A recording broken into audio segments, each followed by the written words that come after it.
Good evening, I'm Jonathan Higgins. And I'm Rich Carlson. And we're the Scanner Guys. Welcome to the show this evening. We've got a great show in store for you. Hopefully everybody's having a great week so far. I mean, this has been a week of travel.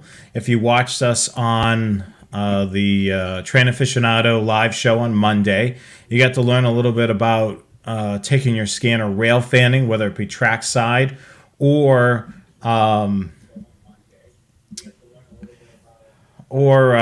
taking on board on the train as well. Mm-hmm. So we got some really exciting news, a really exciting show tonight. We get our technical issues fixed here. That was my fault. I'm sorry, everybody.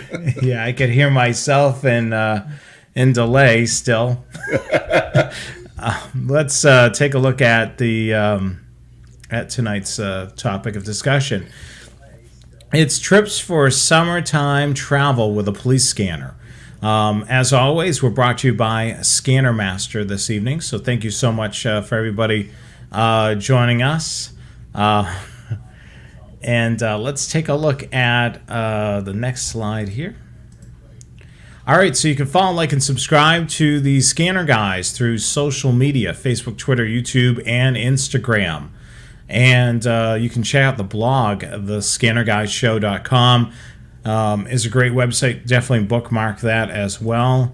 And while you're there, check out our blog and, of course, sign up for our newsletter. Shop our store. Hats, T-shirts, coffee mugs are available. So definitely purchase those. That helps to support the channel and the broadcast.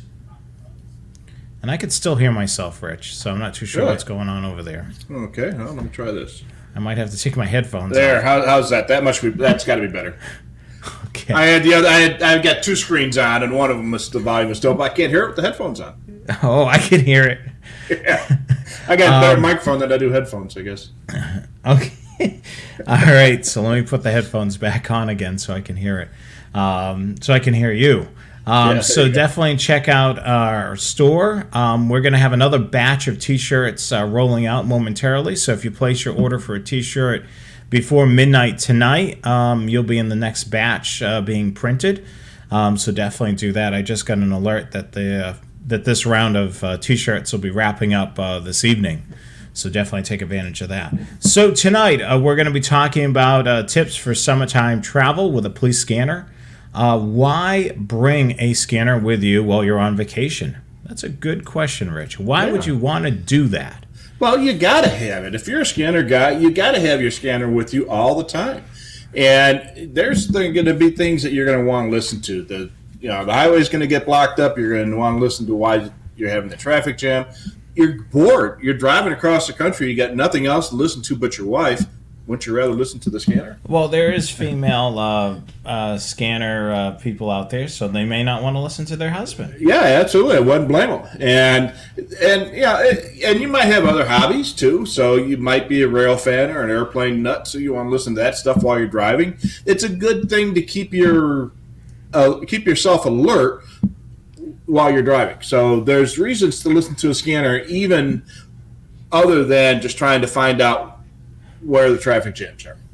That's for sure. So let's dive into the slideshow a little bit more. So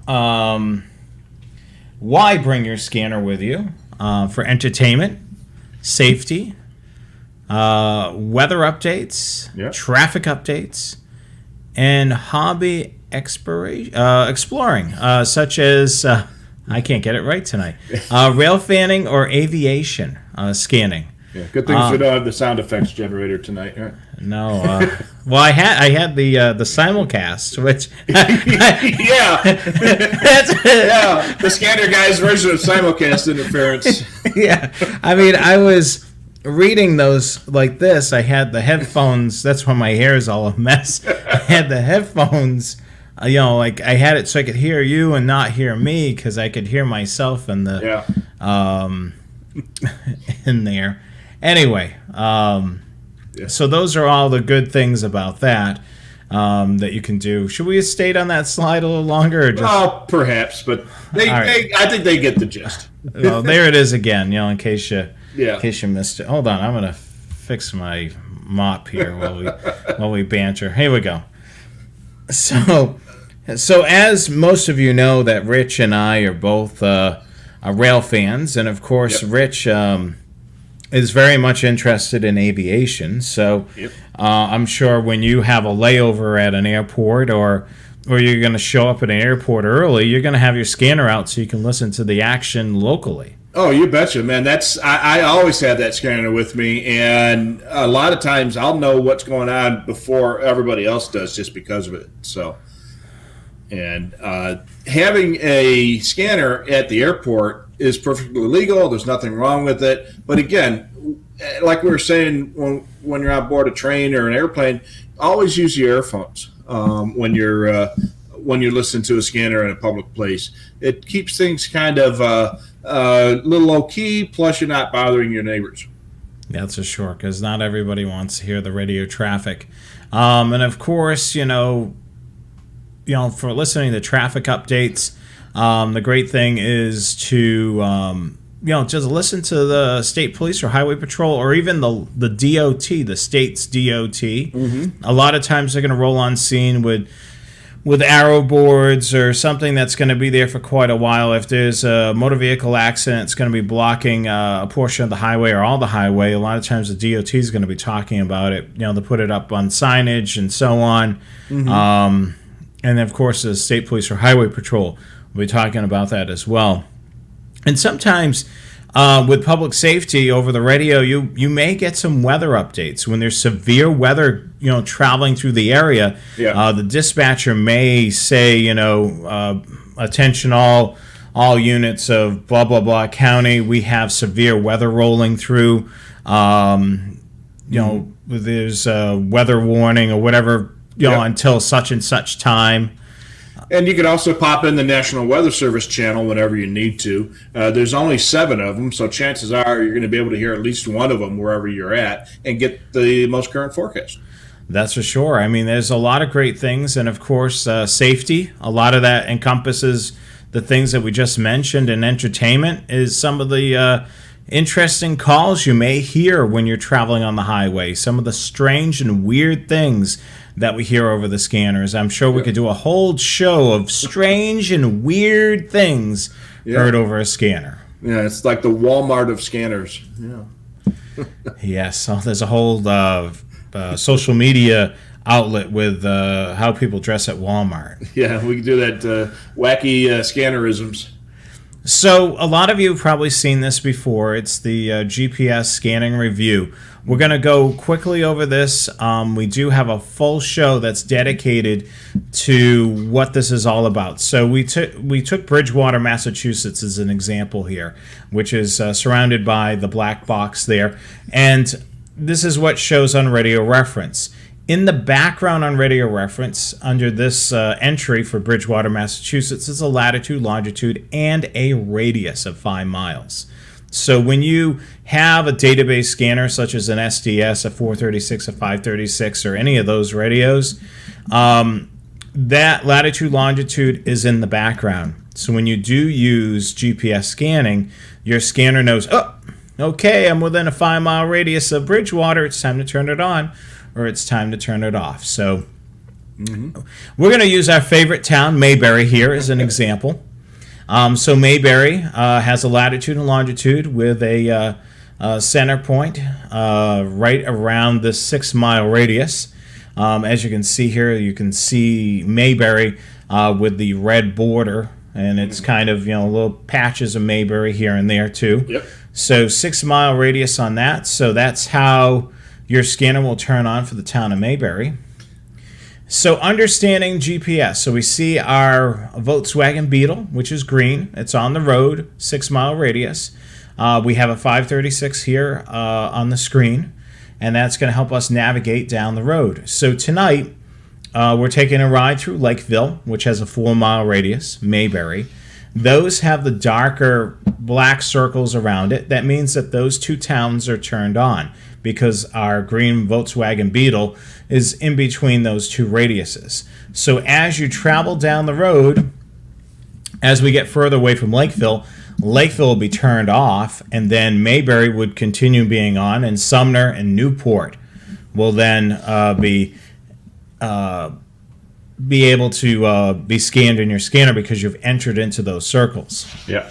As you travel further down the road, we've moved far enough away from Lakeville and Mayberry that those agencies are turned off, and we're still in the area of Sumner and Newport and Boone turned on. So that's basically how GPS scanning works. As you travel, it's looking at stuff in the background, the latitude, longitude, and these radiuses. So it's turning things on and off. And of course, you can adjust the radius on your scanner. For example, we have this example here where it has a 0-mile radius on the scanner. So you have like a circle around your car. So it's basically 0, so it's going to be dependent upon these radiuses. Of course, you can increase the radius to 10 miles, and it's going to bring in more things, but it's still looking for these circles. Absolutely. And the other thing to remember, too, is that the GPS kit, that the unit and GPS kit will work on any of the unit and GPS-enabled scanners.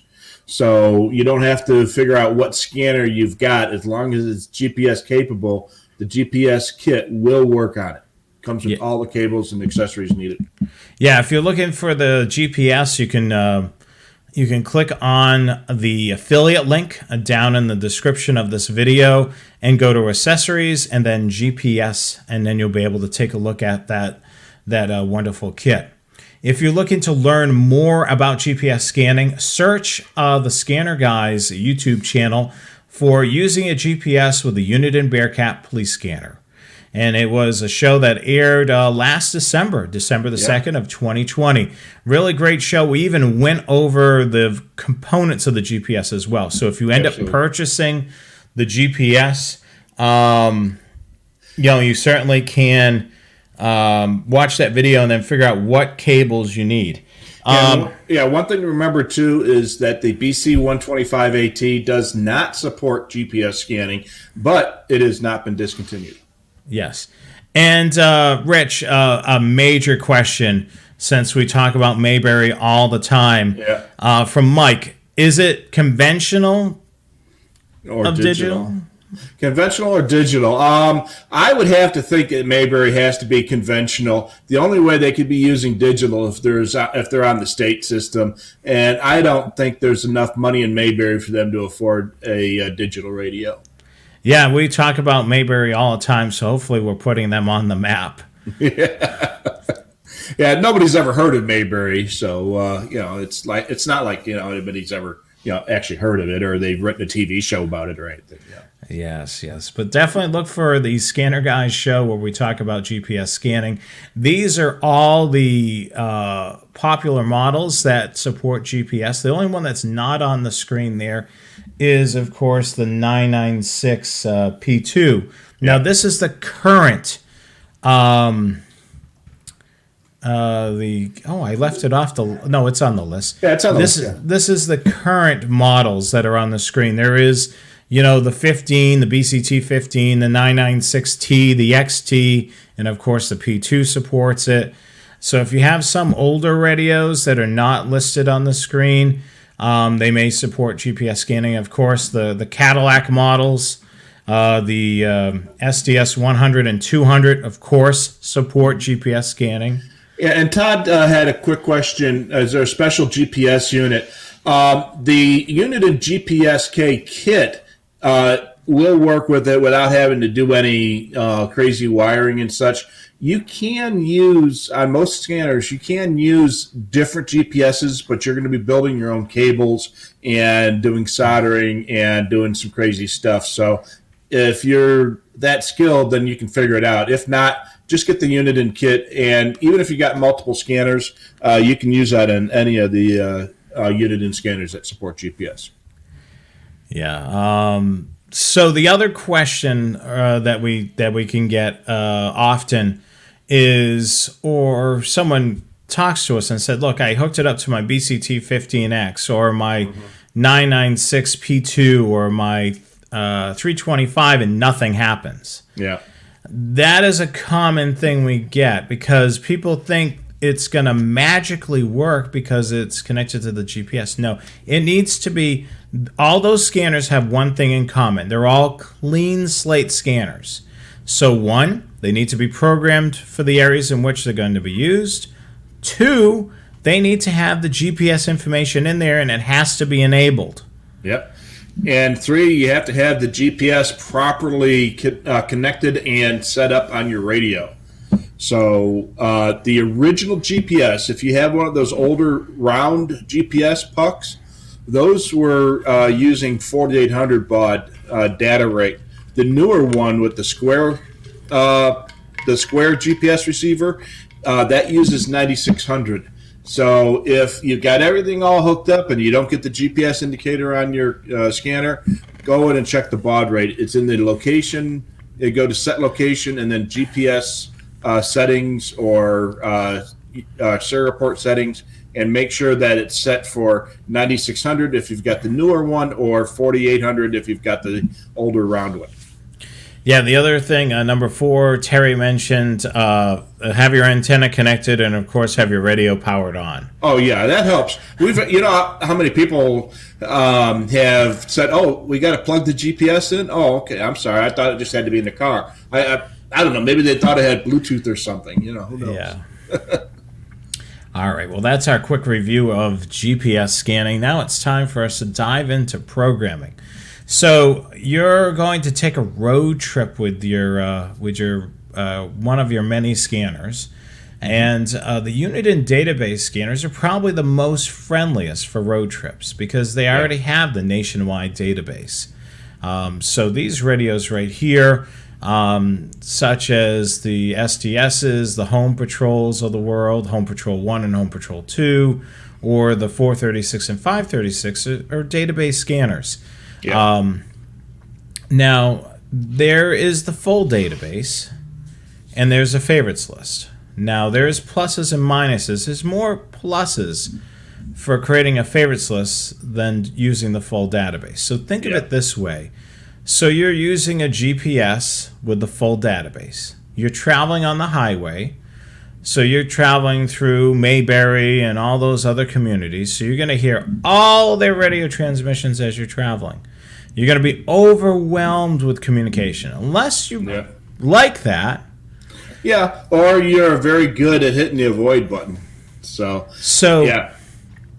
So the full database is great, but you're better off using a favorites list if you can. Yeah, and these are the reasons. So full database, too many things to scan.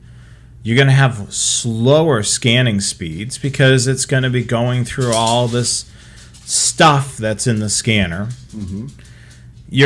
Your best option is creating a favorites list where you pick what you scan. So it's kind of the example that I guess she's changing beds back there. The best example is, yes, I have 2 dog beds in here.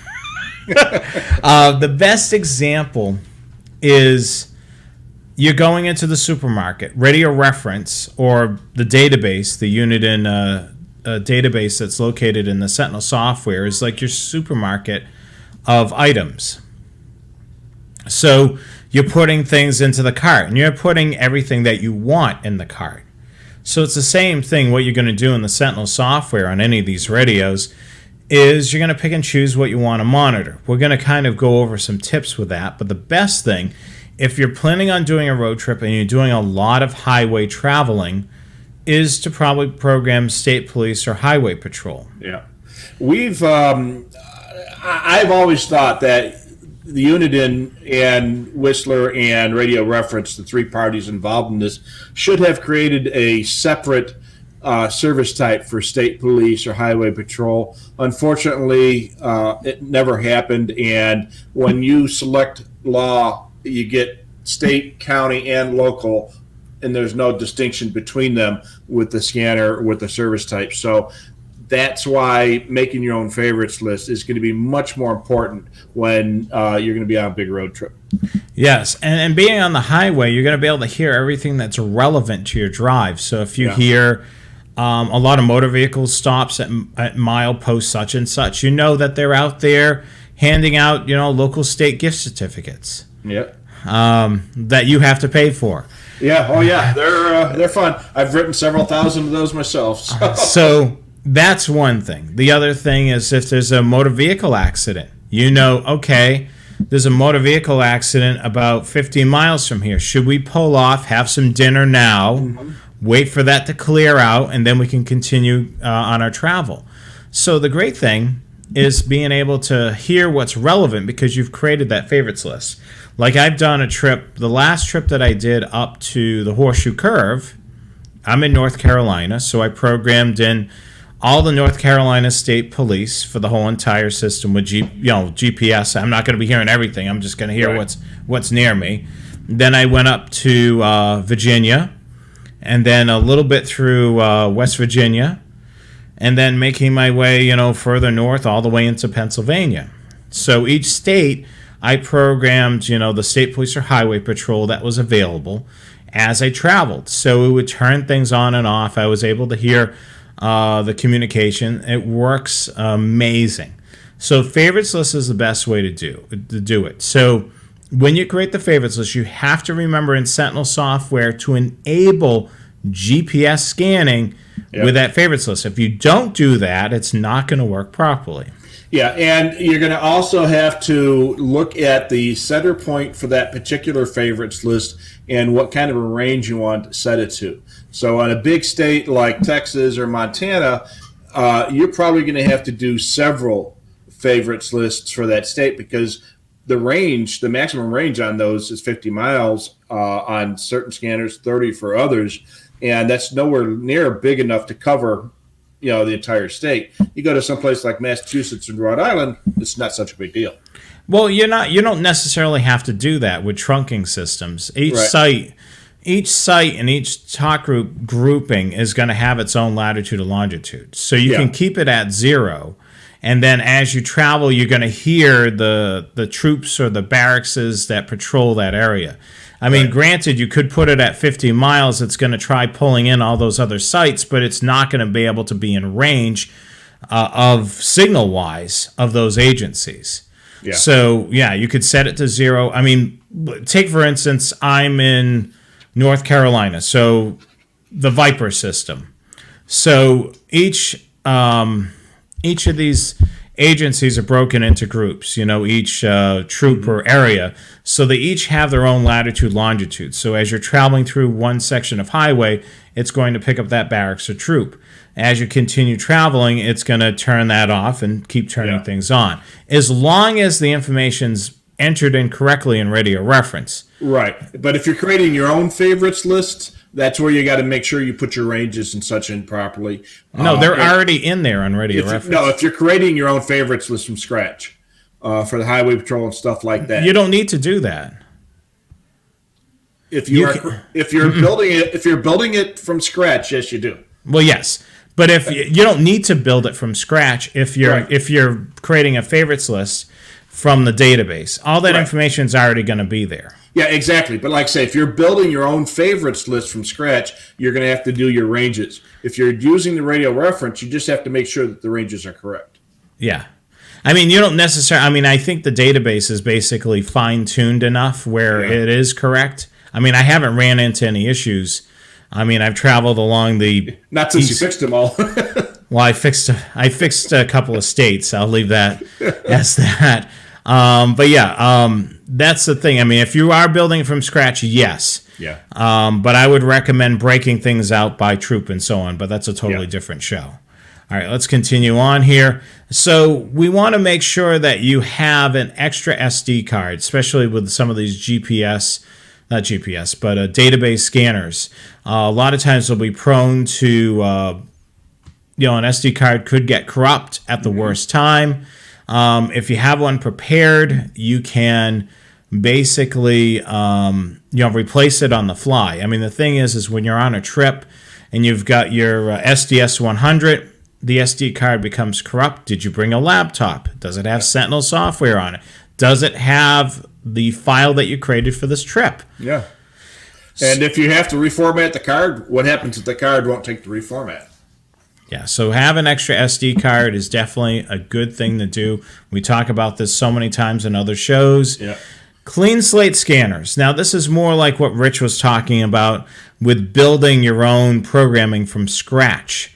It's a little bit more work with these clean slate scanners. You would use the Butel software, and you would also use the radio reference database.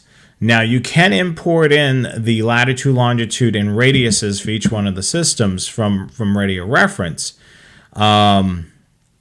You can do that, but you may want to tweak it some. Like you may want to increase radiuses or shrink them down a little bit more. But yes, you can do it with these radios. You need to have, of course, the GPS, and then, of course, you need to do the programming for all the areas that you want to travel in. Yeah, and a clean slate scanner will allow you to do just about everything a database scanner will, except have that full database going. You're just going to have to do the work yourself or use the software to do it. That's for sure. Let's continue on. So, stuck in traffic. Truckers are always talking about accidents and delays on the highway. So we recommend, if you're stuck in a jam, use the CB service search. Most scanners have it. Keep in mind there may be some colorful language, so make sure those young ears don't hear some of the colorful language that are going over the radio. But typically, this is a great source of information, especially if you're stuck in a jam. Yeah, absolutely. CB is it's a lot of trash these days, but every once in a while, it can be very useful. Yeah, I mean, certainly it can be very useful. They're going to be talking about the delays. They're going to be talking about, like, I was in a backup coming back from the horseshoe curve, and I got a lot of valuable information from one of the channels that the truckers were talking on. I knew what lane the accident was in, what was kind of going on in the ahead of me, and also knowing that some of the alternate routes around the highway were jammed up, so I just stayed right on the highway. I mean, I spent a couple hours in the delay, but CB radio, it can be a lot of crap, but sometimes it's pretty helpful. And sometimes when you're listening to that stuff, you figure out it's better just to bite the bullet and stick with the stay on the highway and instead of trying to find that alternate route. Yeah, out here we don't have alternate routes. The highway's blocked. You wait. Yeah, that's for sure. So let's continue on. So the unit in Home Patrol, usually we coin this as the ultimate travel scanner because it's a hybrid. It's a cross in between a handheld and a base unit. It's small enough so it can be portable to hold in your hand, and it's nice enough to be a desktop radio. Yeah. I do have a travel trailer. I haven't been camping in over a year or so because of COVID and all that stuff. But I do have a Home Patrol 2 that I bring with me, and when I was up in Massachusetts, I would frequently go to a couple of different campgrounds each year. So the great thing about it is the Home Patrol was all set up for favorites list for those campgrounds. I would go camping up in New Hampshire, Normandy Farms, and Foxborough, Mass., Southern Maine, and in Mystic, Connecticut, just to name a few places that I would frequently go camping. So I'd have a favorites list programmed for each one of those areas, and basically it was Mystic camping, and then Southern Maine, and what have you. So a few touches of the touch screen there, I had a favorites list ready to go, and sometimes the campgrounds would have some communication, two-way radios, and what I would do is I would add that to the favorites list. So if I ended up discovering what their frequency was, I would have it ready to go for the next year. It would be in the scanner's favorites list for that campground. And the radio is great. It's small and compact. It's easy to pack up, easy to set up, and plus it works on batteries. So if you want to, during the nighttime, take it out, put it on the table while you're having the campfire, you can either plug it into wall power or use the batteries. Yeah, it's great, and it'll run for hours on a set of AA batteries. And the biggest problem I have with the Home Patrol is it doesn't have close call. Other than that, it's darn near perfect. Yeah, it's certainly a great radio. So definitely definitely check that out. Now, this antenna gets a lot of talk on the scanner guys, of course. The Spectrum Force wideband antenna with mag mount. It's available with SMA and BNC. Works great on vehicles, and it's great for the camper or for the hotel. If you want to put it in the windowsill at the hotel, or I've used it in the camper. I've set up something where I snaked it out of one of the storage bays underneath and set it up on the outside of the camper, and that works really well. So this is definitely a huge hit, in any of those environments. Yeah, a lot of times you're in a building and you need to get an antenna out towards a window. You don't know what type of construction the building is. An RV, it's a metal vehicle, so you need to get an antenna outside. A hotel, you don't know if they're using metal in the walls, metal studs and stuff like that. So you want to get an antenna out. Put it by the windowsill. It gives you allows you to put the radio over here, and the antenna out there allows you to get the antenna some elevation. It's a great alternative to the little rubber duck antennas that come with these scanners. Yeah, if you're able to get the antenna outside of your hotel room, and there's an AC unit, that's just below. As Joe said, it makes a perfect ground plane.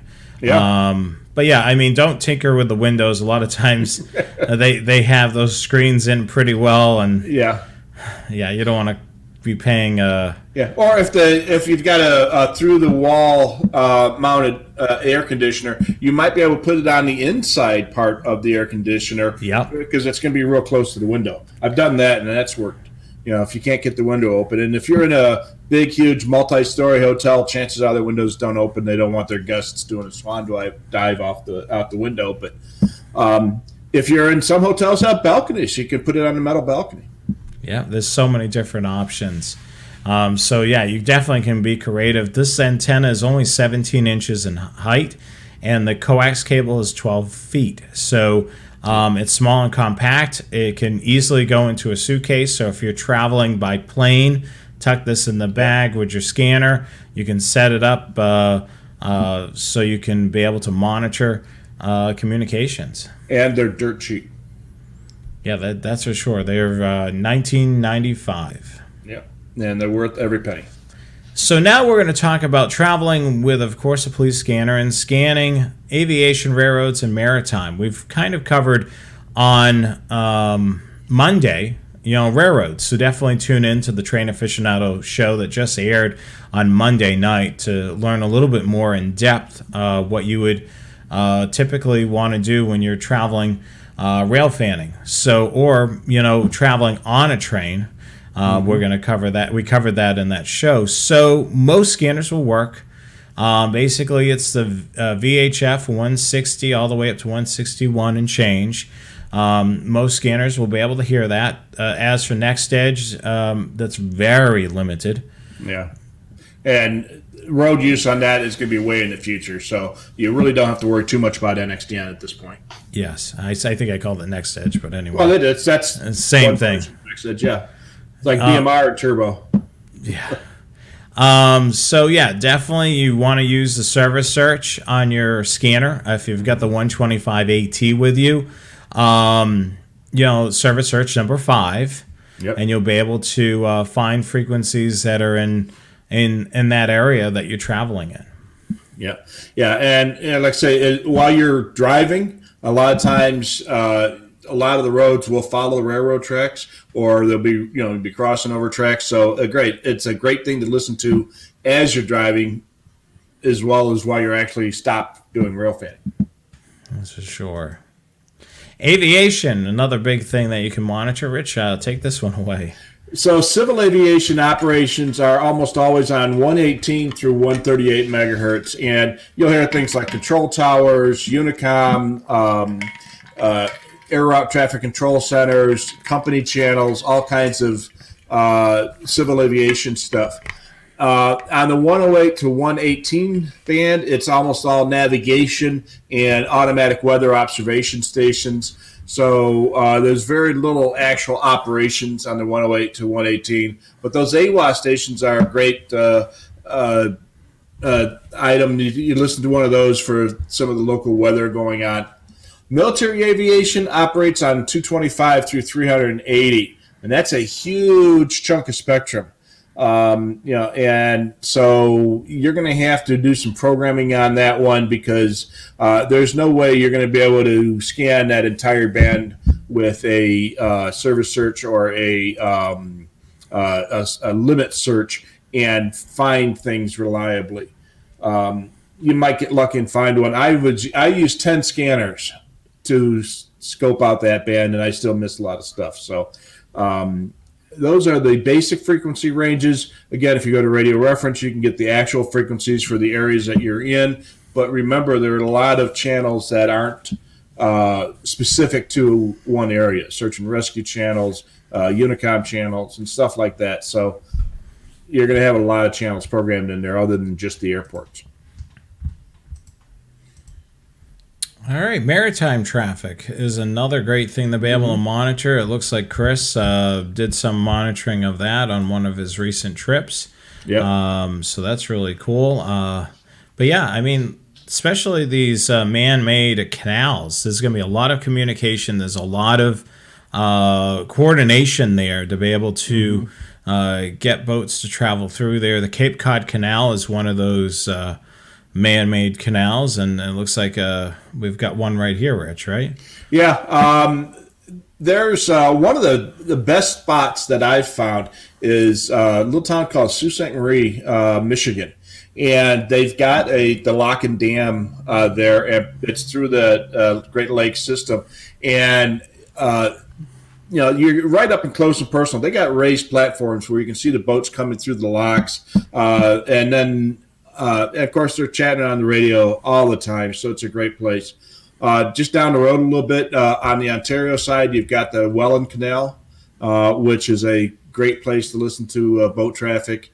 So the waterways, you go down to any of the big ports like New Orleans or St. Louis or Chicago, tons of inland marine traffic. And, of course, you got the coastal ports, L.A., Long Beach, San Francisco, New York, Roanoke, and a lot of ocean-going boats there. But what happens, they're all using those VHF channels. Yeah, so it's quite busy with communication. Mm-hmm. Yep, and on board the boats and ships, there's some UHF channels in the 450 range, but a lot of that stuff could also be on business channels, or if they're ocean-going boats, they could be using radios on frequencies assigned from their home countries. So they may not be on frequencies that we recognize. Oh, wow. So let's continue diving into here. So making a to-go bag is certainly handy. I mean, rail fans typically have one, when they go off to rail fan for a day, they'll have a bunch of things that they need: extra batteries, a camera, scanner, all the tools of the trade. And we certainly compiled up a lot of tools for your scanner, various antennas and all types of things, keeping all that contained and together. I know that some of you out there probably have lost a couple of SMA to BNC adapters, and having some of the stuff in a go bag, at least you'll know where one of those SMA to BNC adapters are, as long as you put it back after. Yeah. But yeah, I mean, that's certainly something to keep in mind. I mean, we've accumulated over the years multiple antennas. I mean, you think of it. Every scanner has got its own rubber duck antenna. Of course, we bought, a couple of different 800 megahertz antennas, a VHF, a UHF. You've got power cables and of course, BNC to SMA adapters out to wazoo. Yeah, an old scanner bit the dust, but you kept all the accessories, and they accumulate.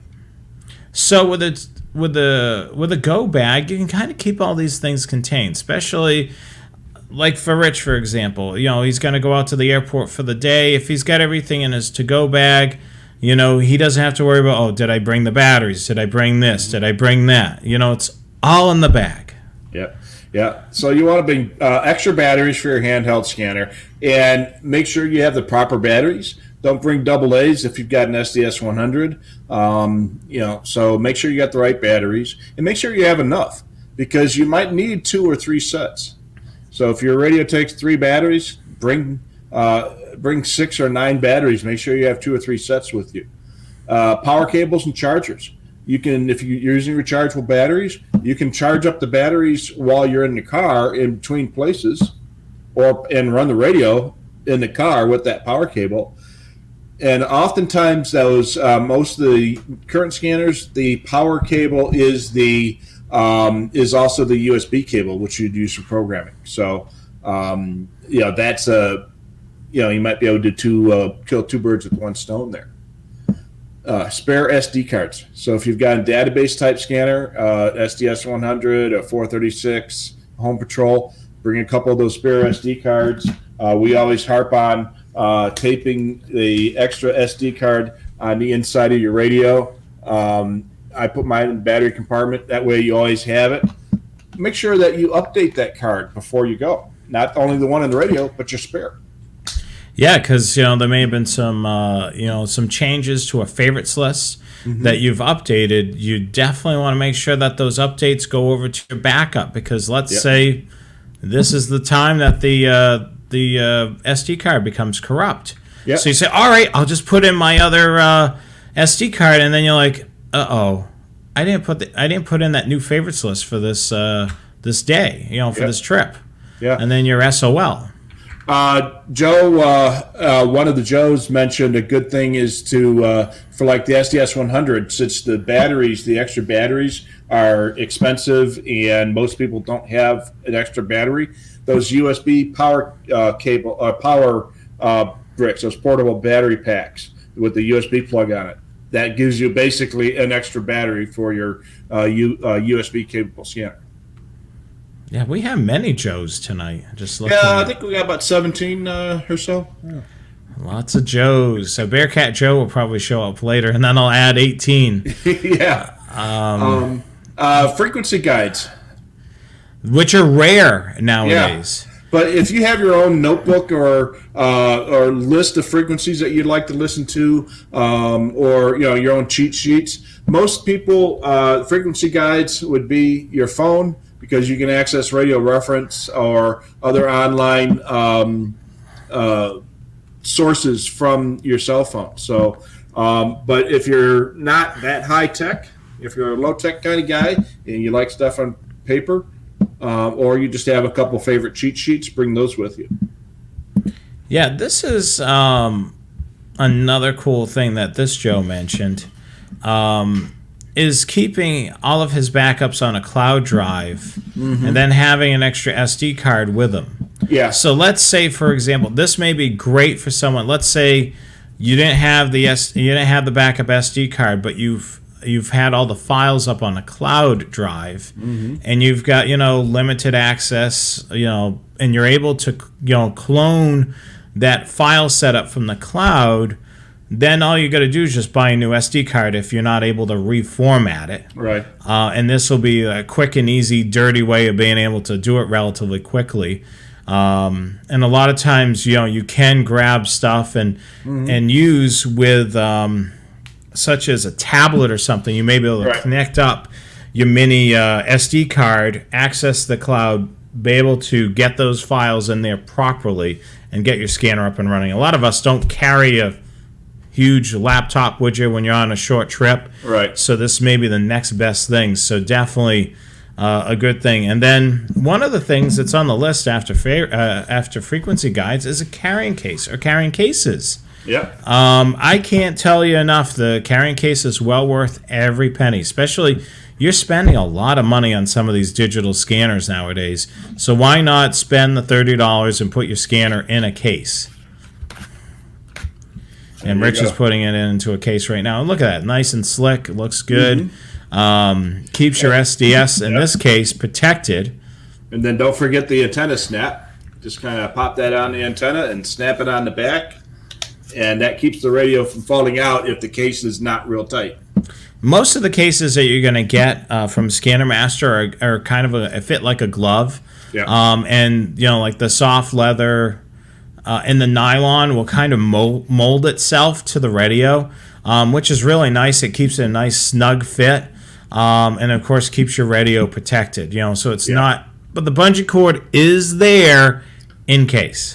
Yeah, if the case gets a little looser, then yeah, a bungee cord will help you. But these cases are really, they do fit the radios like a glove. They are made specifically for these radios. And in fact, the SDS case we had designed specifically with a couple features that Jonathan and I came up with. You notice ventilation holes because of the extra heat developed by the SDS. So yeah, it kind of keeps it cool. Those cases are made right here in the United States, so you are paying a little bit more for it, but it's made right here in the United States. Yep, absolutely. So, and they are high quality, and we stand behind them. So they are good. We've talked about this a lot. Earbuds. You're on the train or you're in the airport, watching planes, or you're just out in public in general, and you don't want to disturb everybody else, with your scanner. Yep. Earbuds are the best way to, and people now wear earbuds for everything, so they're gonna think nothing of it when you're wearing those earbuds. Yeah, absolutely. Bob mentioned a small recording device. That's a great idea, Bob. If you have one of those little digital recorders or an app on your phone type of thing, or if you've got one of some of the scanners also have built-in recording, and enable that so you can go back and listen to what was heard before. Or if you're driving and you pick up something, you want to remember a note, pick up that little recorder and say, hey, 155.25 was Mayberry Police with a PL tone of 127.3.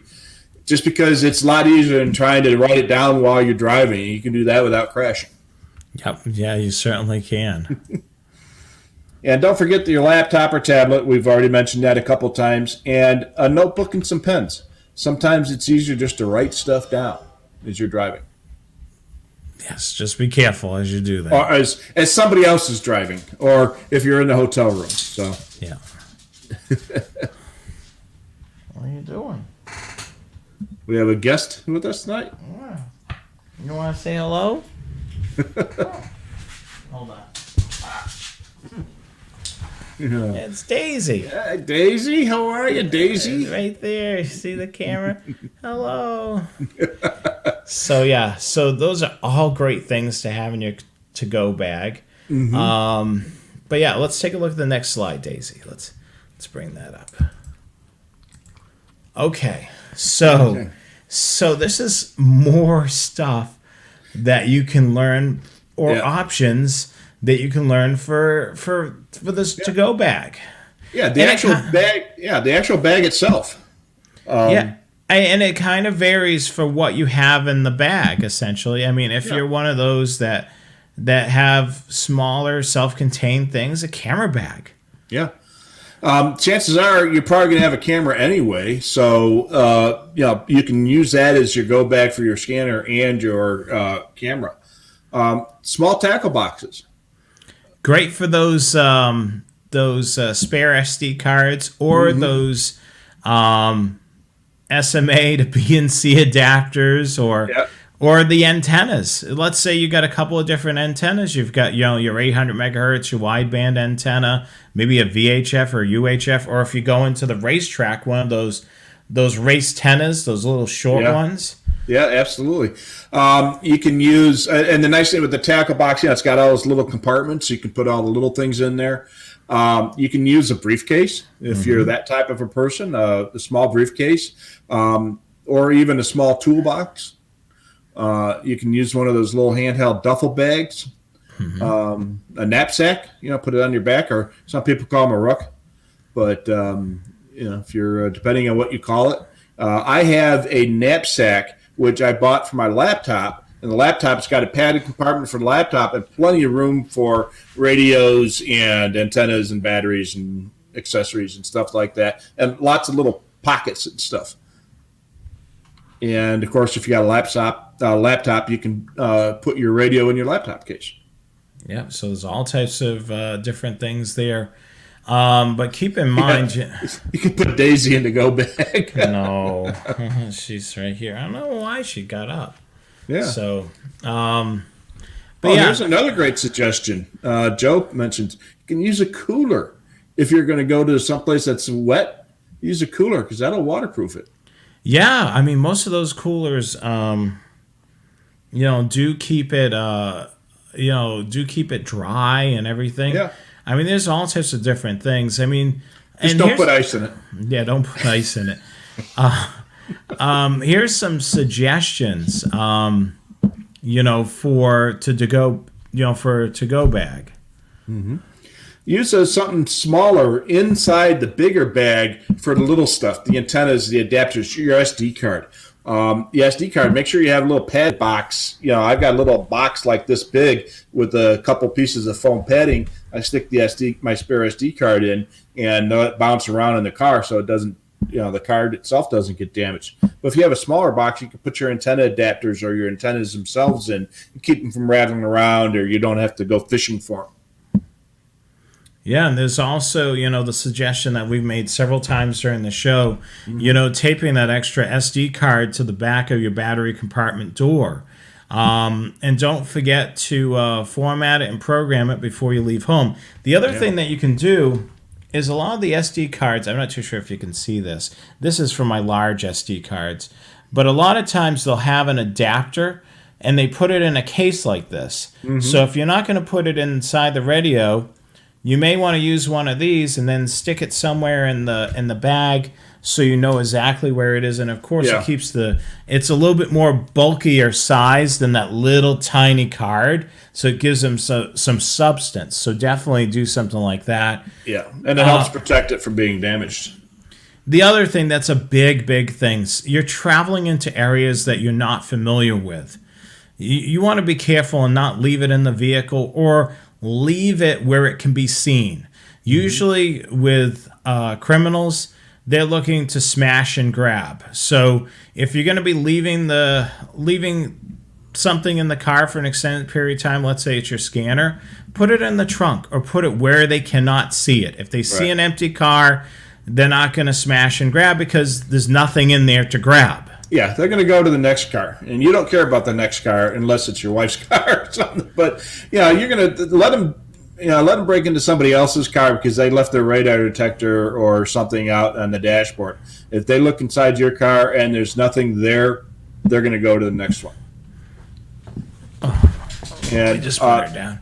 And then padded cases. If you've got expensive scanners and cameras and stuff like that, use a case that will protect your expensive stuff, and don't let them rattle around. The padded case, like a Pelican case, that a couple of our watchers have mentioned, those are a great thing. With the Pelican case, you buy it's got a hard shell case, and it's filled with sliced stuffing. And you take out just the stuffing that you need to fit your radios, and you can make your own custom fit cases. And I've done that on a lot of things, and they are really nice. They're not cheap, but it's a lot cheaper than buying a new radio every 6 months because you broke it. Yeah, I mean, that's the other thing, too, is the everybody's giving us a hard time about the Velcro strips for the we didn't have that on the list. That's typically, we use that for, our tips and suggestions for your inside shack, keeping all the cables tidy. But yes, you'll probably have one or two of those, keeping your programming cables or your power cables together. Yeah, don't use rubber bands; they just break. But this is all good stuff, having a to-go bag ready to go. And these are great suggestions for what type of bags you can use. I have a camera bag that I use. It's it has all my camera equipment. It does have some backup batteries for my scanner. It even has a backup battery in there for my two-way radio. Like the great thing about it, everything's self-contained. I don't have to think about it. I just grab the bag. I know everything I need in there. Just grab the bag and the scanner, and off I go. The good thing about it is I know that I have AA alkaline batteries in the bag, so when my battery runs low, I can just run those from the bag. But the thing is once you come back, make sure you restock things such as those AA batteries. Or if you got rechargeable batteries and you exhausted them, when you get back home, charge it up so the backup is ready to go whenever you're ready to go out again. And don't forget to bring the chargers so that you can charge batteries in the hotel at night.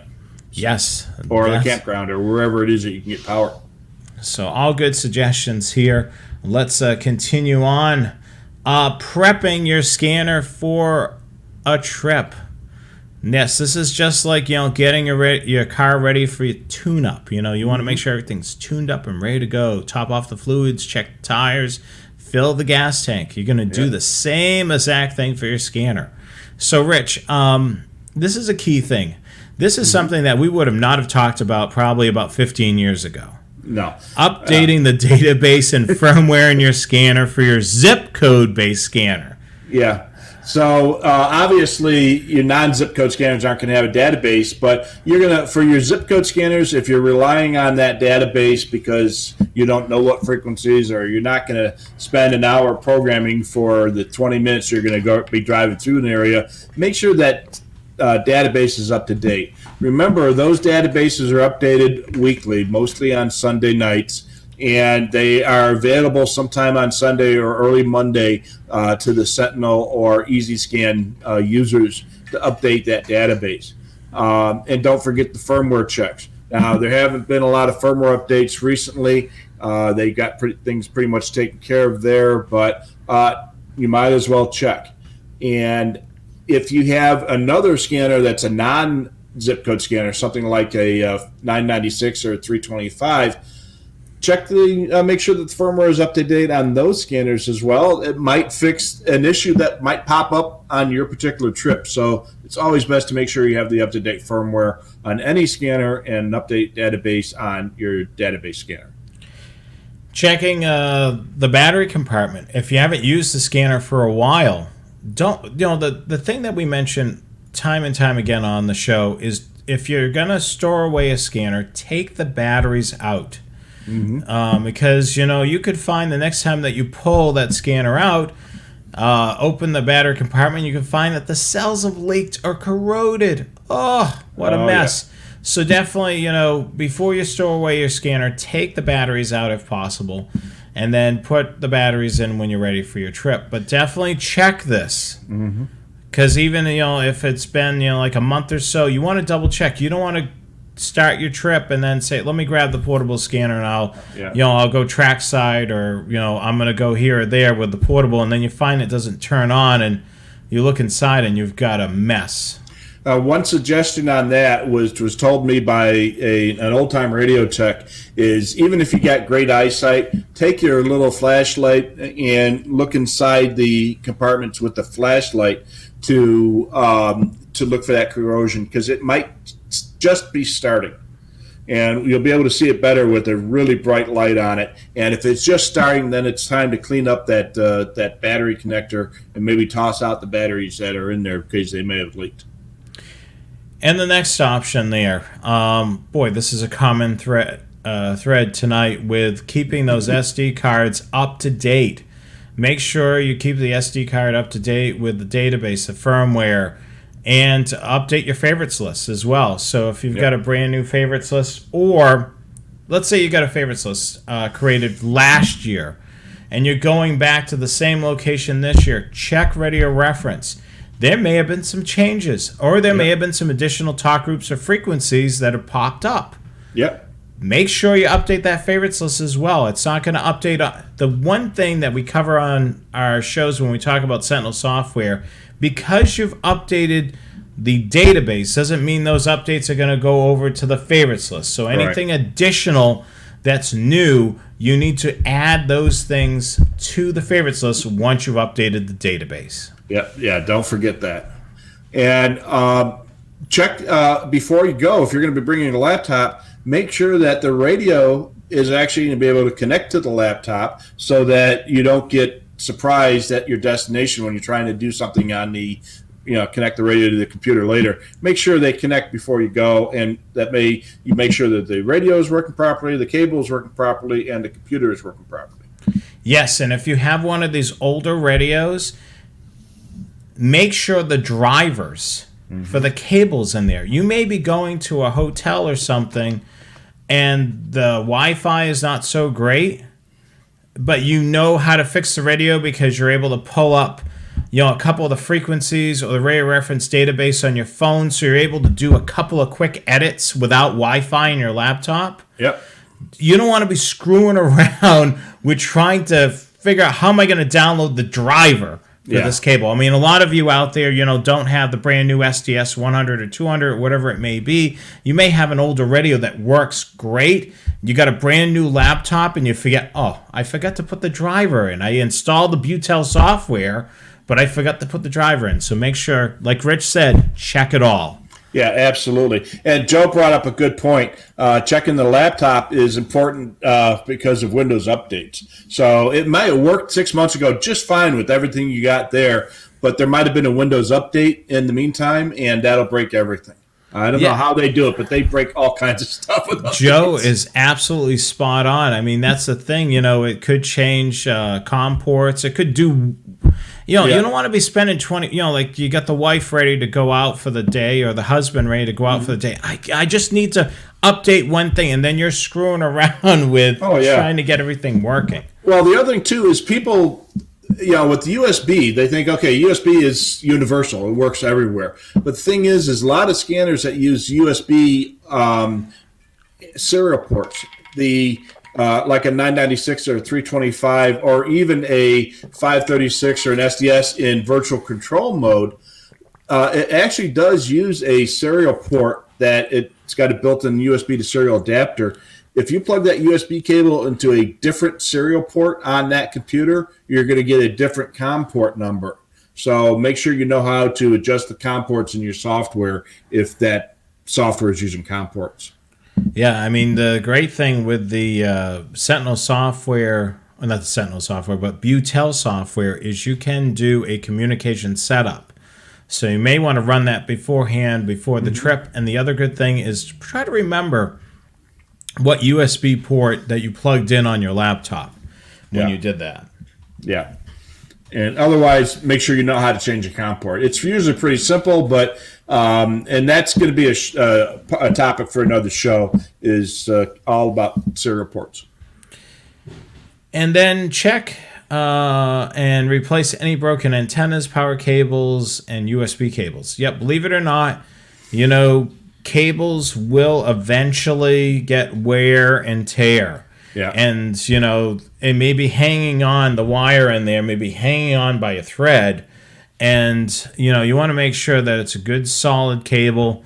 And it may not hurt to bring an extra, let's say you have a 996 P2. You may want to bring the extra cable just in case it lets go. I mean, good thing about cables is they don't take up a lot of room. Yeah, they don't. And make sure that if you do have a problem with the USB cable, if it's loose or something like that, make sure you try a different USB cable and make sure that fixes it. If the brand new USB cable is also loose, then you might have a problem in your radio. Yeah, so that's all great things right there. So those are tips for bringing your scanner with you on a trip. So many great things there. We have a guest shack of the week. If you'd like to be featured in this segment of our show, you can send us your shack photos to the email address below. So I'm going to keep that there so you guys can see that. And let's take a look at the shack here. Look at this. Not only does he have one SDS 100, he has two of them. He's got more SDS 100s than I do. Yeah, same as me. And look at that.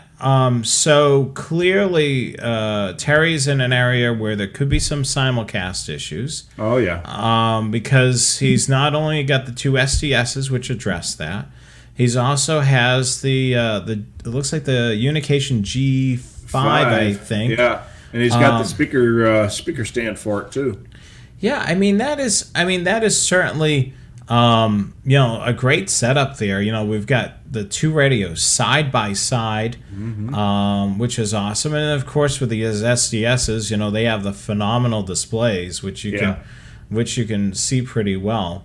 But yeah, I mean, the G5 and two SDSs. Look at that. Now, I like what he's got there. He's got a, it looks like a kind of a homemade desk in between the seats there. And what a perfect idea. He's got the scanners on mounts, and then he's got his notebook and that G5 back there. And looks like he's got a Bluetooth speaker for the G5.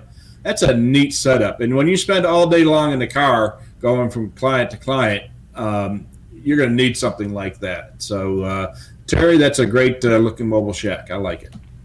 Yeah, so I'm looking at this screen so I could see it on the big view. But yeah, I was just looking at it. Same thing.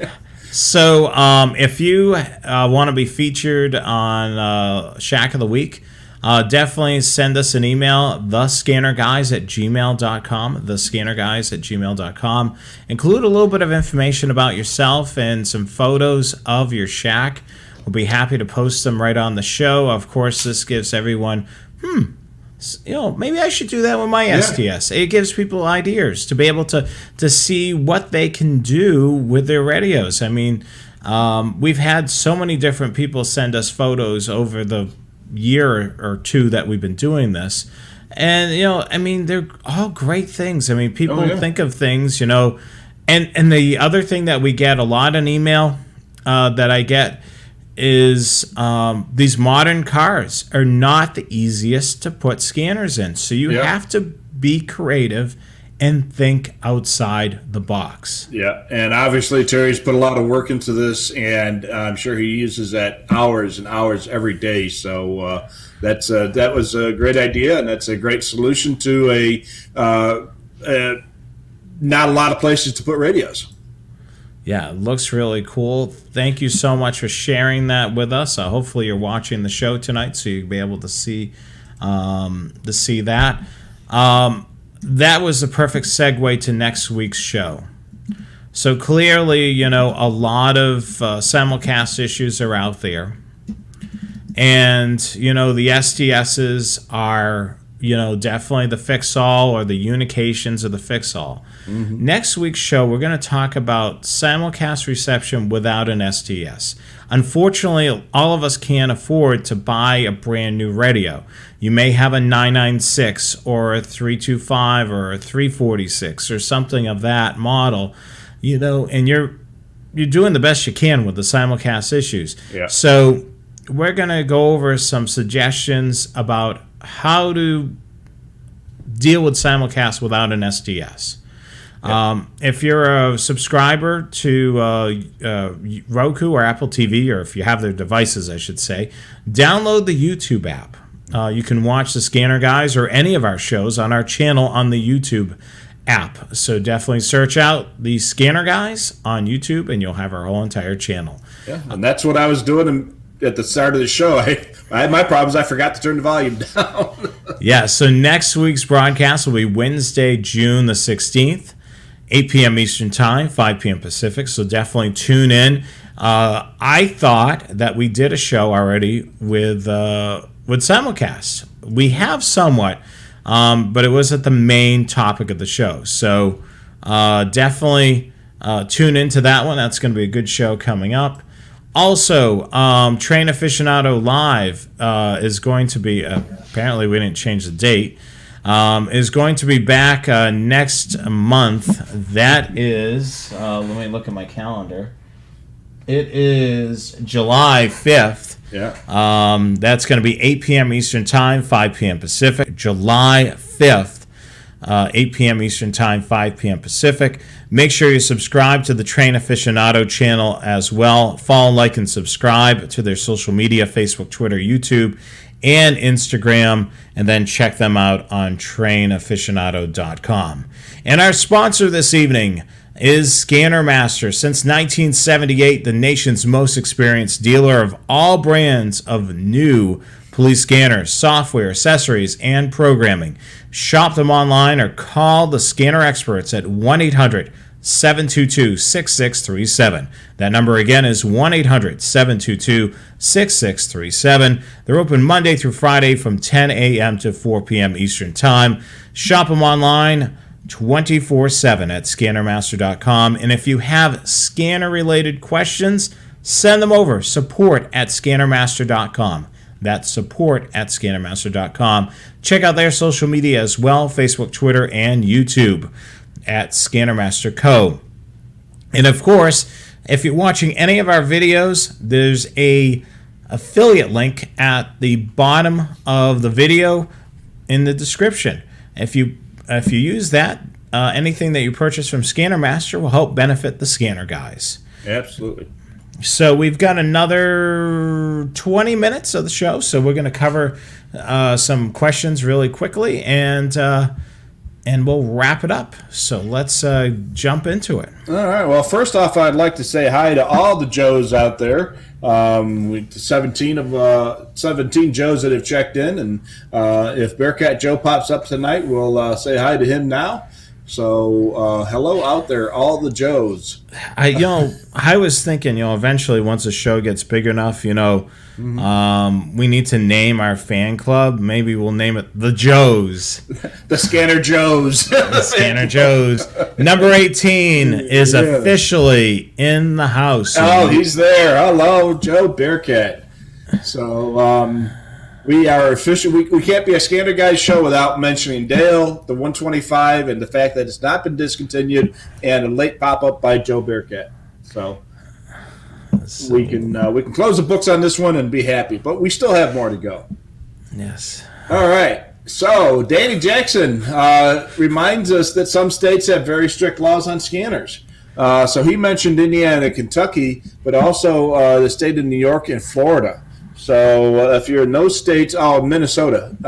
If you're in those states, check the laws and make sure you're legal. Make sure you have a permit if that state allows permits, or otherwise legal, or don't bring the scanner into the front of the car if you don't qualify for it. So you don't want to get a ticket for that. If you've got the scanner permanently installed in your vehicle, while you're traveling through those states, you may want to have a towel or something just to cover it up.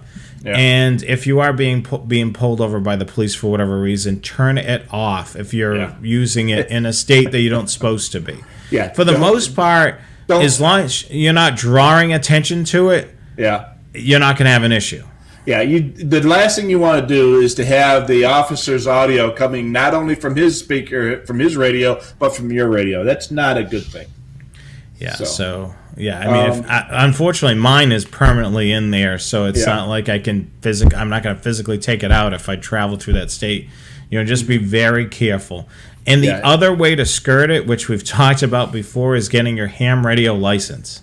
Yeah. A lot of times hams are exempt from some of those rules, depending on the particular state.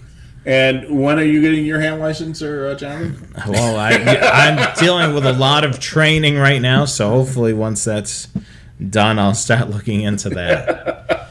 I give him grief about that all the time.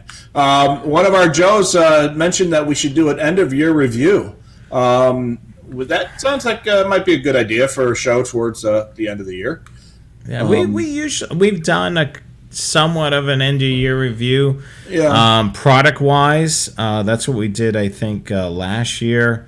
But yeah, I mean, if we get new products, Whistler, Uniden, and other he's companies. Talking more about the shows that we've done. So we might do it. Yeah, hey, in January we talked about this, and this, and since then this has changed. But we can definitely do that. I think a lot of times we're recycling a lot of stuff too because we found a new way to explain it.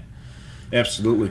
So Dale, we mentioned Dale was on a trip to the Gulf Coast last week, and for that trip he pre-programmed his two layover locations, Salt Lake and Atlanta, into his portable scanner, and then he put the local state systems, and the radio. So he was doing exactly what we were suggesting, and that's doing a pre-plan.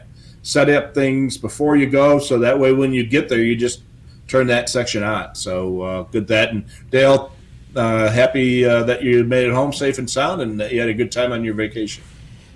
Yeah, I mean, a lot of these things, I think Dale even suggested, doing this show. And, that's where I said, all right, we'll do a week of travel, Scanner Guys show and the Train Aficionado show. Yeah, absolutely. So Brian mentioned that he has an SDS 100, a 200, and a 996, and he wants to listen to Airband. Is the SDS 200 the best for that, or should you look at the 125? So the 125 is awesome as a digital scanner and works great on 800. I've heard some people say that it's not quite as good on some of the other frequency ranges. I think the BCT 15 excels, or the 15X excels on the aviation bands, both military and civilian. But if you're looking for a handheld, you really can't beat the 125. For 125? Yeah, the 125 for aviation. I thought you said, I think you may have said something about digital with the 125. No. When you want to pick up, when you listen to aviation on a portable, okay. The 125 is an awesome way to go. Yeah, I think somebody else said, what about the 125 AT? Yeah. Well, we can't go 5 minutes without mentioning the 125.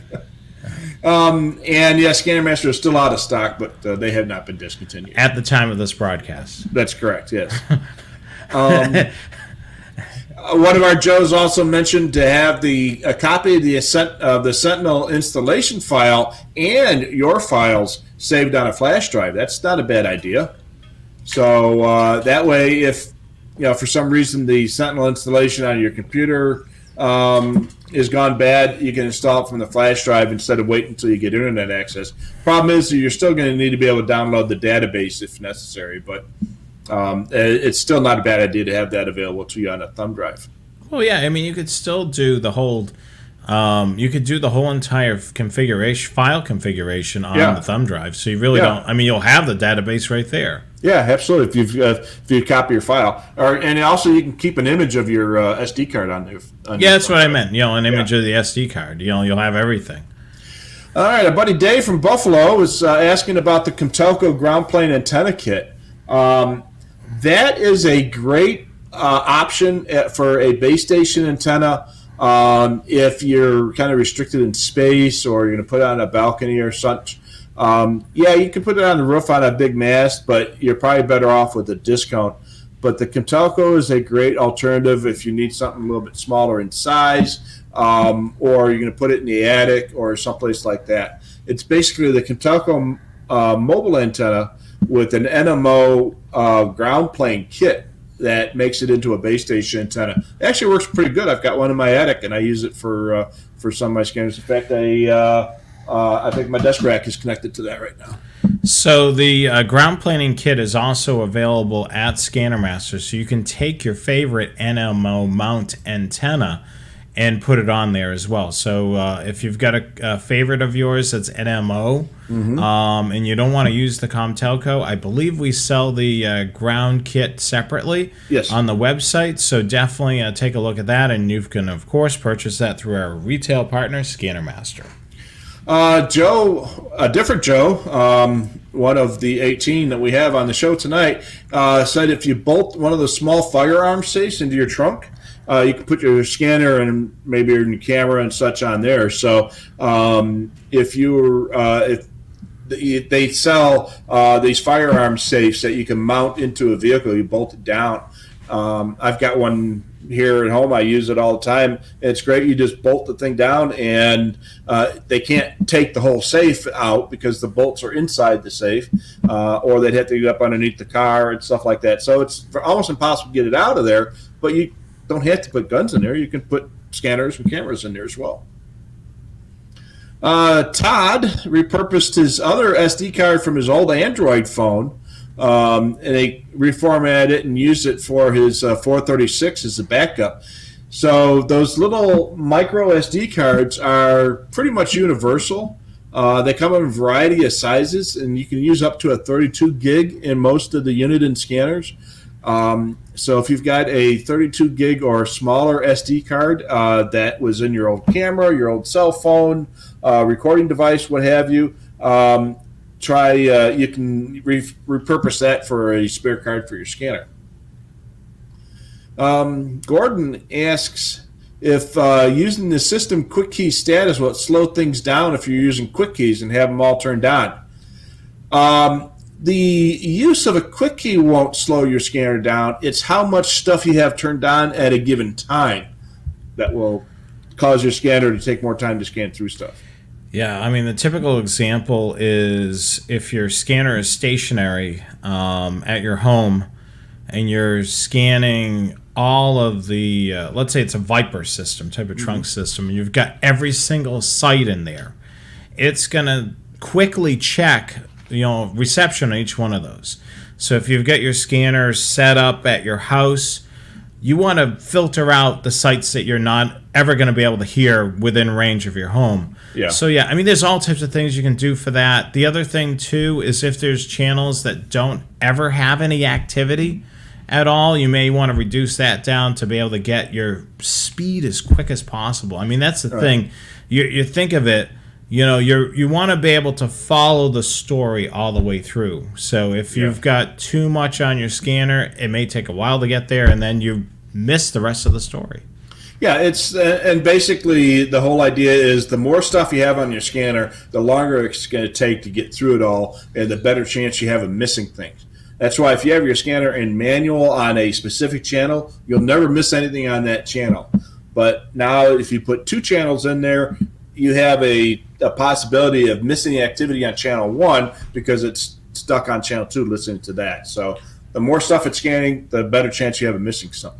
Yeah, I mean, if you have the ability to do multiple scanners, finding the perfect balance and the combination of, we've covered this in past shows with multi-scanners, finding the perfect balance. So maybe on scanner A, you have communities X, Y, and Z. On scanner, the second scanner, you have communities A, B, C, and they balance each other. It's the right flow, and it's they're not so busy. Gordon has another one. When we were talking about military aircraft in the past, he's in the Yuma, Arizona area, which is not too far from here. And they have what's called a range channel. And when they're on the range channel, they're told when the fighters and tankers will be training in and around the area and what TAC channel they're working on. So when you're listening to military aircraft band, if you know those types of channels, put those into your scanner and keep an eye on those because they will tell you often what other frequencies are being used. Also, close call is great if you're in the military operating area, and I get military aircraft on close call all the time, and I found a lot of new channels that way. Bob said he had sent in some pictures of his shack in the past. Does he need to send in another set? If we haven't used your picture yet, you can go ahead and send us another copy of it just in case we lost it or misplaced it.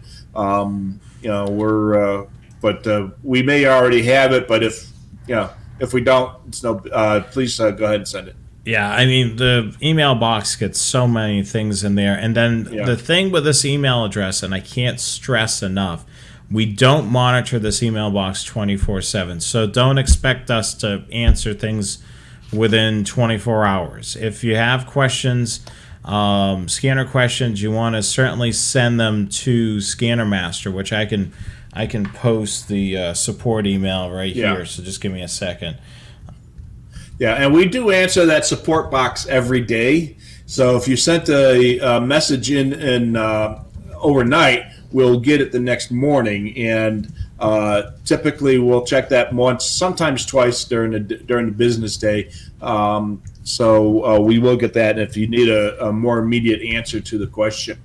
And then but like I say, sending stuff to the scanner guys, it may not get answered right away. It says the time is available basis.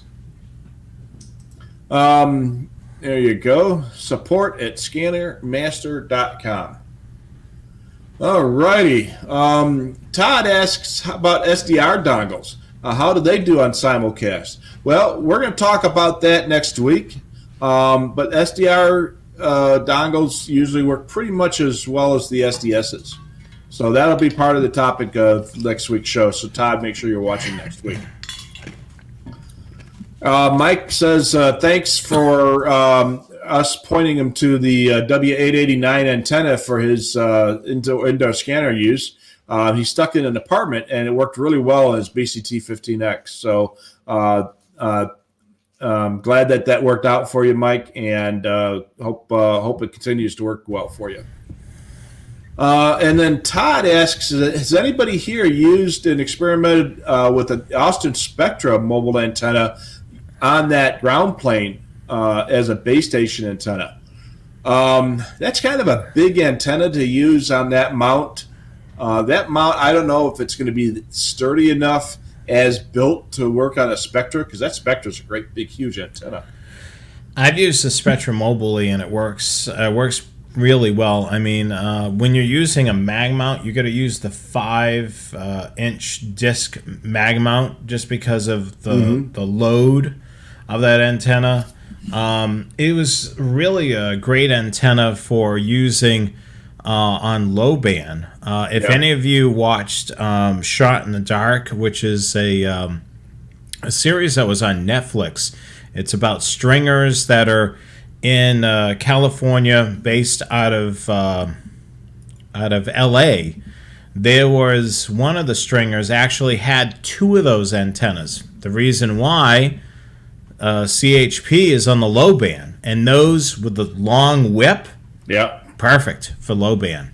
Yeah, absolutely. A lot of areas don't use low band anymore, but if they are using low band, you can't beat the Spectra for low band reception. So, Dale, our buddy Dale, says the radio reference shows the location by county on trunk sites, so you can kind of bear down on how many sites you're monitoring, which speeds up the scanning of the talk groups. So we've mentioned this before when we've talked about trunking systems and programming. When you're programming a trunking system, especially these big wide area systems, don't just put in all the sites, because you're going to be going from through all these hundreds of sites that you're not going to have any hope of hearing just to get to the site that you actually are in. So if you're in North Carolina, you're putting in the Viper system, don't just throw in all the sites into your favorites list. If you're using GPS, that's fine, but if you're not using GPS, only import the sites that you have a possibility of being able to hear from where you're going to be. Yeah, I mean, that's the best way of doing it. I mean, that's how my radios here are, because they're stationary here. Yeah. Once I have the new antenna set up, I'm going to put in a couple more sites around just to see reception-wise if I can grab a couple additional sites. But other than that, I'm not going to have all the sites for the whole entire state. It'll be a pure miracle if I'm getting a site by the coast, and it probably isn't really what it is. Even in where I'm at, I listen to the county system, and my county is about the size of Maine, and I mean it's like the 10th largest county in the country. It's larger than a lot of states out east. So I have the ability to pick up 2 or 3 of the 10 or 12 sites just on our county system where I'm at. So there's no point in me having the sites from the east side of the county, because I live in the far west side of the county, and there's no way for me to hear them. Now, if you're in a small county, you might be able to hear both sites or all 3 sites. But where I'm at, I can't hear that far, so I only put in the couple sites that I'm actually able to hear, and I'm not wasting time on something that I'm not going to be able to hear at all. In the same token, in the conversation too, there's going to be certain talk groups going to affiliate with certain sites. Yeah. So if you've got talk groups programmed in there that will never affiliate with that site, it's wasted space, essentially. So that's another thing to look at too. If you know that certain talk groups that you have in your scanner are not affiliated with the sites you're monitoring, it's not worth having it in there. It's not like it's going to pop up mysteriously. Now, the other way, you take this one step further. There is no reason not to put in all the talk groups on the system, even if you're never going to hear them in most instances, because the more talk groups you have in your scanner is not going to affect your scan rate or how long it's going to take or something. The way the scanner works, it doesn't matter how many talk groups you have in your scan list. It's not going to make it any faster or slower. When you're doing a ID search, it will look to see if that talk group's in your list or not. If it is, it'll display the name. If it's not, it'll display unknown talk group. But otherwise, it's just being able to hear them. So the extra talk groups isn't going to slow down your scan. It's just going to make more stuff that you're going to be able to hear. Yeah, I mean, it's depending on, your preferences. I mean, the great thing about, having the less in there is when you put it on hold, you can scroll through fewer things. Yeah, absolutely. So, yeah, there's pluses and minuses on both sides of that. So, talking about summer trips and stuff, Terry mentioned that in his area there's been a lot of VHF band openings in the mornings in the Midwest. So, if you're traveling, you're going to have different weather phenomena than you're used to. And some areas are prone to band openings. In the Midwest, VHF high band is usually from about 4 o'clock in the morning till an hour or two after sunrise is much better reception than any other times during the day. And sometimes you can get what's called temperature inversions, and that will, you'll pick up stuff for hundreds of miles when dozens of miles is the norm. So if you're in a new area and you start hearing weird stuff, it might be due to the different weather phenomena that in that area that you may not be used to. We don't get a lot of that stuff out here in the desert, but back when I lived in the Midwest, it was pretty common. And let's see here. How do you update last year's favorites list without starting over? So, two things. When you look at a particular system that you have already created a favorites list for, look on radio reference for the edit the last time that particular system was edited. It'll be in the upper right corner. And if that date is after the time that you imported it the first time, then that means there's been some changes. You can click on that date, and if you're logged into radio reference, and it'll show you what the changes, the last, 20 changes or something like that were. If there's been a lot of changes or that date's been very recent, it might be a good idea just to rebuild the whole thing. You can compare things, but now you're going to be looking at every line to see if things have been changed. It might be easier just to rebuild it from scratch. It all depends. I mean, if you've done a lot of custom work with it, for the city of Charlotte, for example, I did some custom work with that. So they have all the Charlotte police frequencies conchunked all together into one grouping. So they all have the same latitude, longitude. So what I ended up doing, it was breaking it all apart by the division or area.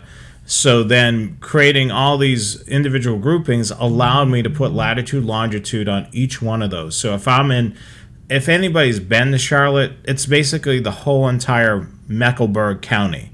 Yeah. That's how large it is. So, I rather have the closest police departments within Charlotte communicating on the scanner versus me driving into the area and I'm hearing the whole entire city no matter where I'm at. So something like that, I would go through with a fine-tooth comb, look for the talk groups that I don't have and add them in versus having, that was a big pain in the butt to do. But something cut and dry, like Joe said, make a new favorites list, do a comparison, make sure you've got everything on your old list that's in your new list. Once that's done, you can delete the old favorites list and then go with that's a good suggestion. Keeping your old list and keeping your new list, and you can glance through it and say, oh, shoot, I forgot to put this in the new list. Yeah, and the other thing, too, to remember is if you have channels that are not in the radio reference database that you monitor on a regular basis and that are in that favorites list, don't forget to add those back in as well. And the good thing about it is if it's in the favorites list that you've created, the old favorites list, you can right-click on it and append it to the new list. Even though it's not on the top and on the tree there, you can do it right there from. So you can go from favorites list to favorites list by appending. Yep. Let's see here. Dave asks if there's any scanner that we haven't used at least once. Boy, I don't think there's been a scanner from Unit or Whistler, GRE, or Radio Shack that I haven't at least played with.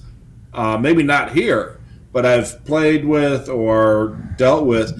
I can't think of anything of any of the current scanners that I haven't either had one or have used or helped somebody with. Jonathan, how about you? For the most part, the one that that I really didn't do much with was the 355 or the 355 series. And, like I have, walking through customers, through the process, but I never physically owned one or had one.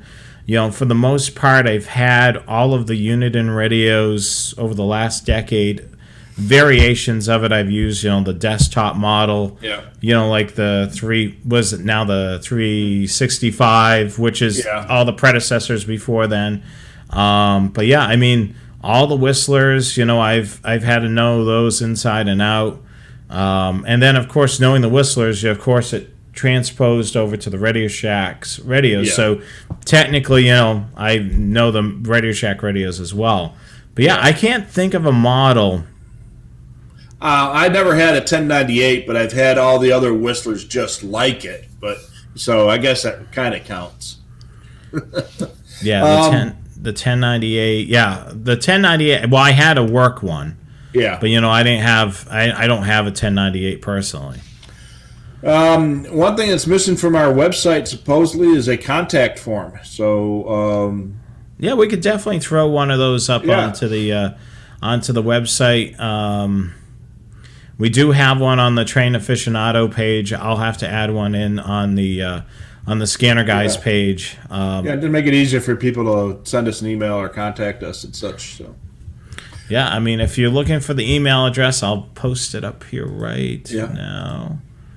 All right, let's see here. All right. And while Jonathan's doing that, there it is, thescannerguys@gmail.com. And don't forget, it's thescannerguys@gmail.com. If you put just Scanner Guys in it, it's not going to get here. So it's thescannerguys@gmail.com. Joe says his first scanner was a RCA 16S400. I had one of those, Joe, and I wish I still did. Those things were you could use them for a wheel chock for a fire truck. They were that tough. Big honking piece of metal frame, 16 channels, crystal controlled, awesome scanner. I had one of those, and they were really an awesome scanner. So we've talked about our old scanners in the past. So okay, one question I have for our audience is we're planning on doing a deep dive on one of the current scanners, not an SDS. We've given the SDS tons of attention. Yeah. Which scanner model would you like, current scanner model that people can purchase, for us to do a deep dive to dedicate a show to? Yeah. Let us know in the comments or send us an email, and we will, the one that we get the most responses on, we'll put that as our next deep dive. Yeah, because we've mentioned this. I don't remember if it's on air or off air. The 125 AT. I mean we want to be able to do a deep dive so you guys can have a full understanding of the radio. We'll give that radio 436. That's definitely a good one because that's going to be your alternative to going with an SDS. So a non-SDSs, so it'd be another 436. A 996, yeah. 986, a 996, yeah. I mean, 436 yet again. That's what we want it. I think the 436 is going to be it. Yeah, it looks like the 436. So that is right here. So we can do that. And in fact, I've got interior pictures of the 436 that are going to be very helpful. Remember when we did the inside look at the SDSs a couple months ago? I've got some interior pictures of the 436 that I can show us too. The Whammo. The Whammo 10. Yeah, I've got that. It's in the garage right now, but yeah, we could do an inside look at the Whammo 10. Yeah, I mean, unfortunately, we can't purchase that right now. So no. So unless the company comes out of the woodworks and starts manufacturing it again, the digital Whammo 10. Oh yeah, with the big frequency dial-up frequency display. That was, I tell you what, that was in its day. That was the cat's meow, man. And that was the cat's meow and the dog's bark all in one. If you do a show on the 436, you should do this. The partner for the 536. Yeah, you know, Chris mentioned that a couple of comments ahead of that. Yeah, so 436 and the 536. You might as well, because they're basically the same radio in different packages, so it wouldn't be that big of a problem. STS 500. Unfortunately, we haven't seen that yet, so we don't. Yeah, and the SDS 300s that we have the invisibility mode, so we can't show them to you. Yeah, and the Home Patrol 3s haven't came out yet. So no. So we hope to have that. So Bearcat Joe, let us know when that comes out. Yeah, so it seems like 436, 536 seems to be. Yeah. And right now, that was the cream of the crop, you know, before the SDSs came out. Mm-hmm. So a lot of people have those radios, and that may be something to take a look at. I mean, I have them here, you have them there. I mean, certainly they're great radios. I mean, I only have one SDS 200 in front of me, and then I've got my SDS 100, but I have multiples of some of the other radios, just because, you know, I don't have multiples of the SDSs because they're expensive. Yeah, we don't make that kind of money, you know. So. No, but yeah, definitely. I think next week's show is simulcast, and I think, you know, the following show will be 436 and 536. Maybe the one to take a look at. Mm-hmm. Ooh, look at that last comment. We are all about that. Yeah, absolutely. So yeah, we would love to do that. After all, look what we did with the SDS 100. Yeah. Yeah, I mean, that was a lot of fun doing the SDS 100. That's how the scanner guys were born. Mm-hmm. I mean, you think of, I know we're in overtime right now, but we'll talk a few more minutes. We were doing live shows before most people were doing them. Mm-hmm. You know, COVID, you know, brought this, you know, live streaming right up to the top. You know, whether it be, you know, businesses doing it to reach out to customers, to get that web-based customer, or even a lot of the local churches, when they weren't able to gather, they started streaming their services, you know, live on Facebook or YouTube or whatever it may be. And we were doing it from the vehicle. I mean, we were streaming live as we were traveling. So you'd be driving and I'd be doing this. We had the holder. We had the holder, which worked pretty good. Yeah.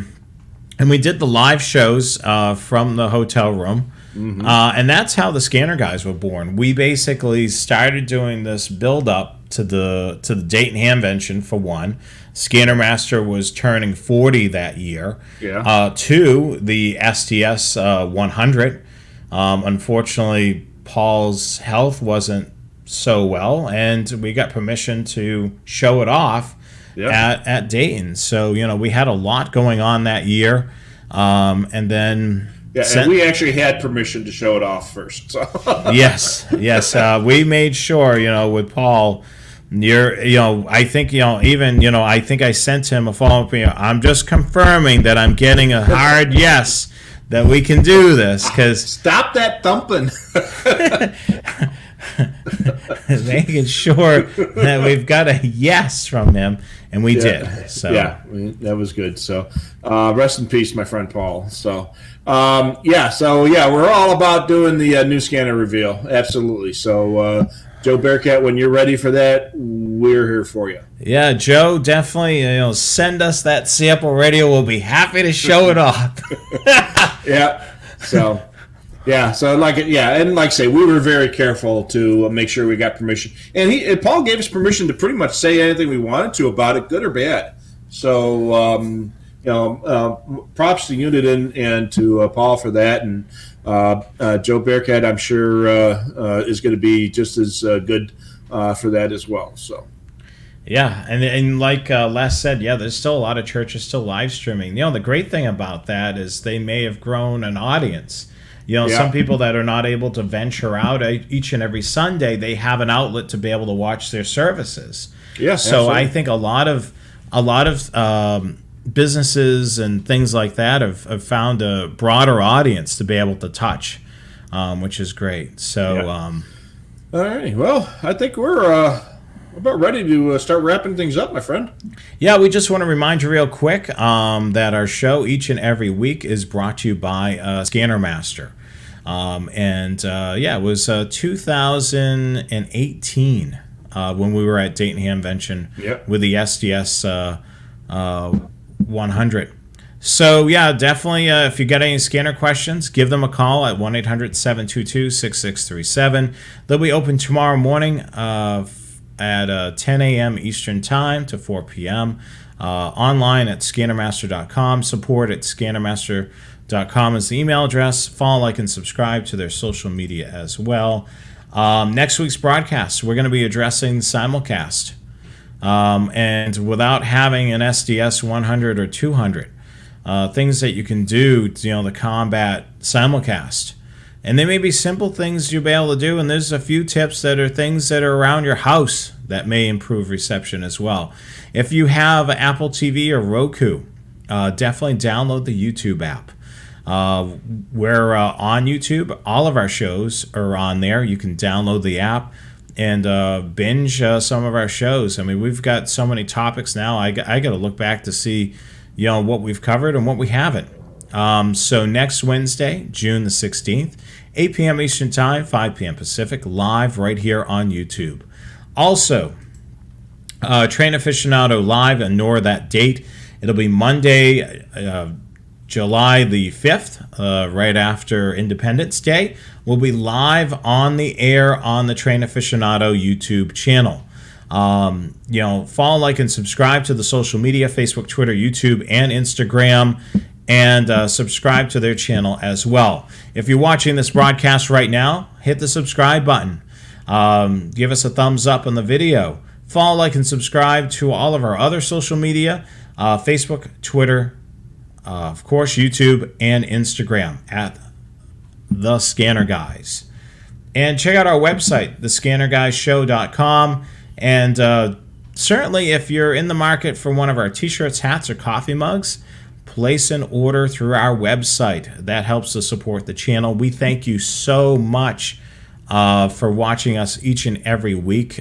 We appreciate it. We will catch you again next week right here on the show. So have a great week. I'm Jonathan Higgins. I'm Rich Carlson. Have a good one. Bye.